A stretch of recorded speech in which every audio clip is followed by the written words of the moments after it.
इंसान के अंदर डर तो होना चाहिए, पर इतना नहीं कि उसकी ज़िंदगी जहन्नम ही बन जाए। इसलिए अपने डर को सही से समझने की कोशिश करो और जहाँ जितना डरना चाहिए वहाँ उतना ही डरो। जैसे कि एक बच्चा अगर अपने माँ बाप और शिक्षक से नहीं डरता तो आज वो एक अच्छा इंसान कभी नहीं बन पाता, और उसे ये ज़िंदगी क्यों मिली है वो कभी समझ ही नहीं पाता, क्योंकि वो लफंगों की तरह गली गली घूमता और इधर उधर मुंह मारता फिरता। इसलिए ये ज़रूर याद रखना कि अगर ऑफिस में बॉस का डर ना होता तो कभी कोई एम्प्लॉय अच्छे से काम ना करता, और अगर घर में मुरब्बियों का डर ना होता तो कभी कोई घर एकजुट ना रहता।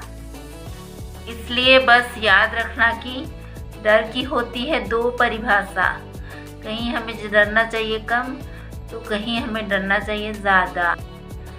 सबसे पहले हमें अपने डर को सही से समझना पड़ेगा, तब जाके हमारा डर हमारे कुछ काम आ सकेगा, वरना तो ये हमारा बस नुकसान पे नुकसान ही करता रहेगा।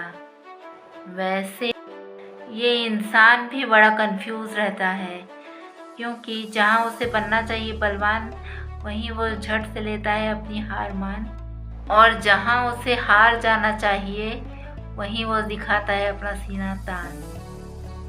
वाह रे इंसान। पर याद रखना कि जो अपने डर को सही से समझ ही नहीं पाता है वो अक्सर सबके साथ रहने से कतराते हुए ही पाया जाता है। इसलिए अपने डर को सही से समझने की कोशिश करो और जहाँ जितना डरना चाहिए वहाँ उतना ही डरो।